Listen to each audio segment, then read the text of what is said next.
उत्तर प्रदेश गौ सेवा आयोग के उपाध्यक्ष और दर्जा प्राप्त राज्य मंत्री महेश शुक्ला आज बस्ती पहुंचे, जहां उन्होंने मीडिया से बात करते हुए कई अहम मुद्दों पर बेबाकी से अपनी राय रखी। राज्य मंत्री महेश शुक्ला ने योगी सरकार से मांग किया कि गाय को राज्य माता का दर्जा दिया जाए, जो अब दर्जा जल्द मिलना चाहिए।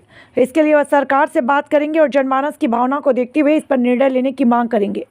कहा कि मुख्यमंत्री योगी आदित्यनाथ गौ संरक्षण की दिशा में लगातार काम कर रहे हैं। गांव-गांव में गौ आश्रय स्थल बनाकर गायों को संरक्षित किया जा रहा है, गौ तस्करों को जेल में भेजा जा रहा है। राज्य मंत्री ने कहा, गाय को संवैधानिक रूप से राज्य माता का दर्जा देने के लिए प्रयास किया जा रहा है। कहा कि हमारी सरकार का केंद्र बिंदु गाय है, इसलिए गाय को संरक्षित करना प्राथमिकता में है। अन्य सवालों का जवाब देते हुए दर्जा प्राप्त राज्य मंत्री महेश शुक्ला ने कहा कि प्रयागराज में चल रहे महाकुंभ में आज सनातन बोर्ड के गठन की मांग संत बैठक में उठाई गई, जिसका वे पुरजोर तरीके से समर्थन करते हैं और सरकार सनातन संरक्षण परिषद के गठन को लेकर लगातार चिंतन और मंथन भी कर रही है। जल्द ही इस पर निर्णय भी आएगा। कहा कि संवैधानिक और वैधानिक व्यवस्था के अनुसार सरकार सनातन बोर्ड के गठन को लेकर सही समय पर तय करेगी। वहीं वक्फ बोर्ड के हो रहे सर्वे के सवाल पर राज्य मंत्री महेश शुक्ला ने कहा कि केंद्र सरकार ने वक्फ बोर्ड की जमीनों की जांच पड़ताल के लिए कमेटी बनाई, जो भी रिपोर्ट आएगी उस आधार पर कार्रवाई होगी। और उन्होंने क्या कुछ कहा, सुनाते हैं विस्तार से।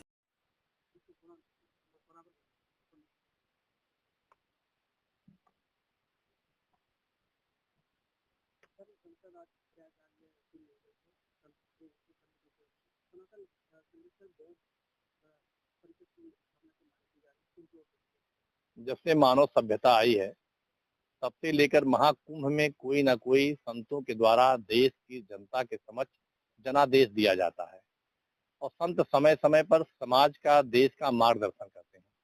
सनातन बोर्ड को लेकर भी संतों की एक बड़ी मांग है, जिसको लेकर हमारी सरकार भी गंभीर है। जो भी निर्णय होगा संतों का, सरकार के साथ बैठकर संवाद स्थापित करके उसके सारे संवैधानिक पहलुओं को देखकर उसमें निर्णय के साथ सरकार सहभागिता करेगी। मुझे यह विश्वास है। देश को लाभ इसलिए है कि प्राचीन सभ्यता है, भारतीय सांस्कृतिक और आध्यात्मिक धरोहरों की यह धरती है, उसे संरक्षित करना, भविष्य में किसी प्रकार का विवाद ना खड़ा हो, सनातन बोर्ड के गठन होने से बहुत सारी समस्याओं का समाधान होगा। वक्फ बोर्ड को खत्म करने की बात चल रही है, इसलिए कि बहुत सारे अराजक तत्व जिस उद्देश्यों को लेकर वक्फ बोर्ड का गठन किया गया था, उस दिशा में सही काम नहीं कर पा रहे हैं, जिसके नाते जनता में वक्फ बोर्ड को लेकर एक भ्रम की स्थिति खड़ी हुई है। इस पर सरकार समीक्षा कर रही है। जो सही प्रॉपर्टी जिनके पास है उनका संरक्षण होगी, जो गलत प्रकार से जमीनों पर कब्जा है उसे छुड़ाने का प्रयास करेगी सरकार। देखिए, संविधान लागू है, सनातन उसमें एक प्रक्रिया है, बहुत सारे सुधार होते रहते हैं।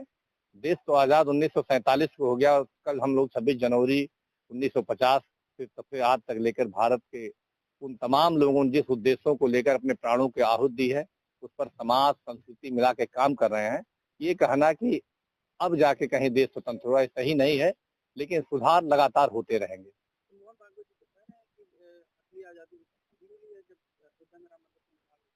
देखिए, वो सांस्कृतिक राष्ट्रवाद की अवधारणा की बात कर रहे हैं।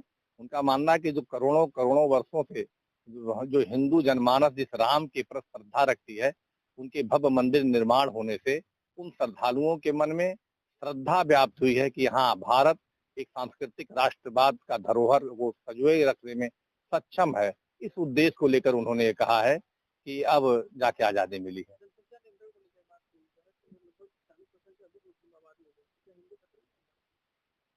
देखिए, भारत में कोई खतरे में नहीं है, लेकिन सबकी जिम्मेदारी कि भारत सुरक्षित रहे, भारत का विकास दुनिया में की तरफ बढ़ता रहे।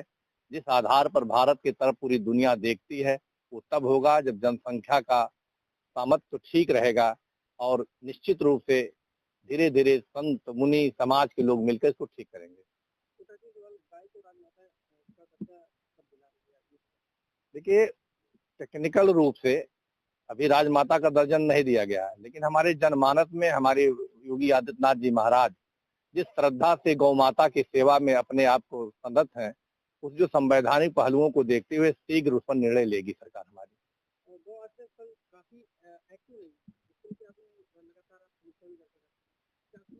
देखिए, सुधार ये समाज का विषय है, समाज से मिलकर समाज, सरकार, संगठन और जन सरोकार के द्वारा गो संरक्षण को प्रबल संभावना है। बहुत तेजी से लोगों के अंदर में यह भावना आ रही है। धीरे धीरे अब आप जाएंगे गौशालाओं में, योगी आदित्यनाथ जी के निर्देश पर, उनके सुझावों पर बहुत सारे सुधार हो रहे हैं। कुछ कहीं बचा होगा उसे भी ठीक किया जाएगा।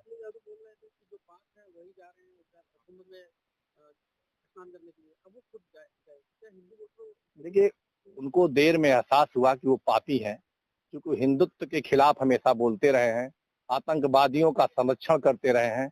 ऐसे में उनको लगा कि जब पूरे विश्व के लोग माँ गंगा में जाकर स्नान लेकर आचमन करके आशीर्वाद प्राप्त कर रहे हैं, तो उन्हें लगा कि जो मैंने पाप किया है, मैं गंगा में जाकर उस पाप को धुलूं। इसी उद्देश्य से लेकर भयभीत होकर वो गंगा में इसलिए गए कि मैं पापी हूँ, उस पाप को धोने के लिए गंगा स्नान